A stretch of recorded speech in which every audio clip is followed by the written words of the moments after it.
What's going on, everybody? It is great to have you with me. We are just 5 short weeks away from opening weekend, and boy, I wish I had that DeLorean and we could skip them all. But alas, we've got Vikings training camp well underway. Got some takeaways from the Thursday night and Saturday afternoon practices, a little injury report, review of the offense, the defense, and why I think this season could be very, very special for the Minnesota Vikings, and why I'm starting to lean a little bit more towards my optimist side. Starting with the injury bug, James Lynch tore his ACL in the Thursday night practice and will miss the entire 2023 season. He was a fourth-round pick in 2020, played 37 games for the Minnesota Vikings, and this was his last season of his rookie contract, so he will be a free agent come next March. Ultimately, feel horrible for the guy. Some had him as a bubble player to make the 53-man roster, whereas I thought he was going to be a very valuable rotational piece along the defensive interior. Yes, you have free agent Dean Lowry from the Green Bay Packers, as well as Kyrus Tonga, who was signed last year off Chicago in one of Kwesi's more underrated moves, and who has, by all rights, shown out very, very well thus far in training camp. Kyrus Tonga is not a Jerry Ball, Pat Williams, or Linval Joseph type, but he is actually moving the pile and moving the needle for the Vikings defensive line. Now, whether that's he's really, really good or going up against, well, the only weakness we have on the offensive side of the ball is anybody's guess. But I really like what I'm seeing from him. But back to Lynch, hoping for a speedy recovery and hoping that the Vikings will be able to re-sign him next season, although they do have a lot of pending free agents, so we'll see. No, I am not interested in any type of deal with Ndamukong Suh, and I'm not all that particularly interested in Linval Joseph either, but if Linval Joseph would come back to the Vikings for, say, a veteran's minimum with some incentives, I could be talked into that. I have to temper my enthusiasm a little bit with this offense because it is training camp and it is against a mediocre at best defense. But two words that any Vikings fan who was around in the late 90s should never be invoked until proven otherwise are being invoked right now, and that's three deep. Oh yes, remember that poster, Jake Reed, Chris Carter, Randy Moss, the 1998 season. For years as Vikings fans, we've always said, can this trio of wide receivers be 3D 2.0? Rookie wide receiver Jordan Addison looks the part of a number 2 wide receiver, without question. And if KJ Osborne wasn't here, he would immediately be the number 2 wide receiver. But KJ Osborne is here. This is a good thing that you have this trio of wide receivers. KJ Osborne's not just going to step aside and let Jordan Addison be the number 2 wide receiver. After all, he's a competitor, and he's in a contract season. You knew where Chris Carter was going to line up. You knew where Jake Reed and Randy Moss were going to line up because they were those kinds of wide receivers.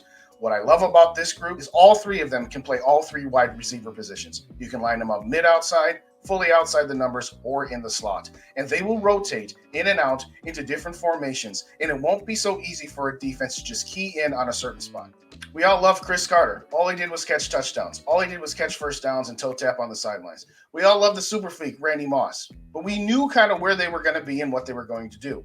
The difference with this team is they can all do everything. And that is going to be an incredible advantage for Kevin O'Connell and this particular offense. This offense only has one weakness, the interior of the line. You've got a top 8 or better quarterback in Kirk Cousins. You've got unquestionably the best wide receiver in football in Justin Jefferson. And as I said, Jordan Addison, KJ Osborne, regardless of who's the 2 and who's the 3. And frankly, it doesn't really matter all that much because we run so many 3 wide receiver sets. This offense has every bit the ability to be one of the top 6 offenses in the entire NFL. No, I'm not yet going to put them in the same atmosphere as 98 or even 09. Those are lofty expectations. But around the NFL, on paper, right now, okay, you've got Kansas City, Cincinnati, Buffalo, Philadelphia, and to a certain extent, San Francisco. I know, Brock Purdy this, but guess what? They have a better offensive line than we do. A more complete offensive line than we do. So ultimately, if you take those 5 teams and put them on the side, name me a better offense on paper right now than the Minnesota Vikings, because I can't think of one. Calling yourself a top 10 offense and having that as your goal is probably too low a goal at this point. They should be no lower than the top 6 offense. If that is the case, and they can be more consistent, cut down on the number of 3 and outs, have more long sustained drives, there is no reason that they should not be scoring at least 30 points a game for this upcoming season. And that is what this team is going to need. I'll wait until the results before I compare them to 09 and 98. But having said that, there's very few times I've gone into a season thinking that this team offensively has a chance to compare to those 2. Blitz gang. Yeah.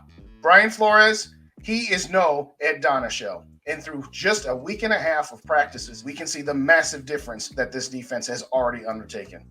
Now, no, I'm not going to call them the Legion of Boom 2.0, as some have suggested, or at least suggested has been suggested.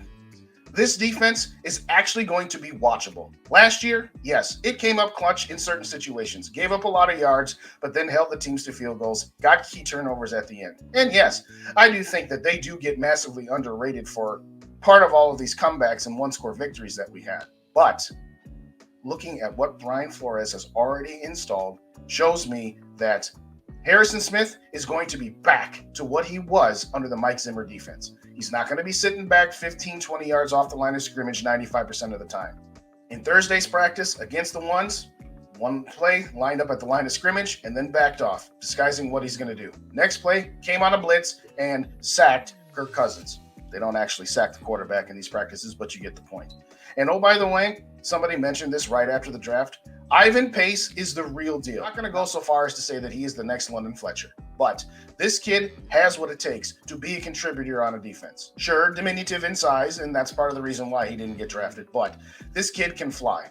Now, ultimately, he's going to have his ups and downs. You're going to see plays where he shoots the gap and gets a tackle for loss, and you're going to see plays where he shoots the gap and it's the wrong one, and it's going to be a 12-yard gain. But I would rather have that. This defense is going to make plays. This defense is going to give up plays, but it's not just going to sit there and let you pick them apart and leave the middle of the field wide open, play after play after play. More importantly than what they do on the field against their opponents is what they're doing against the Vikings offense. Iron sharpens iron. Last year's defense was watching paint dry, nails on a chalkboard, and just waiting to be hit over the head with a hammer.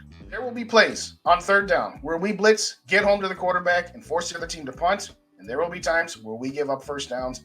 There will also be times where we give up long plays, even touchdowns. But that's okay to a certain extent, because then your offense just gets right back on the field. It is an absolute miracle that this team won 13 games last season. But those are my thoughts. Let me know yours. Hit the like button, hit the subscribe button, and leave me a comment. Do you think the loss of James Lynch is going to make a material difference for this team? And what are your observations thus far, both on the offense and the defense? Reminder, the weekly live shows are in full effect. Monday nights at 8 p.m., Tuesday nights at 6:30 p.m., and during the season, game day, 11 a.m. pregame show, 8 p.m. postgame show. These 5 weeks cannot go by fast enough. I am getting extremely excited because this could be a very magical season. And if you didn't catch what the reference was to the optimistic side, as always, Skull, to the next episode.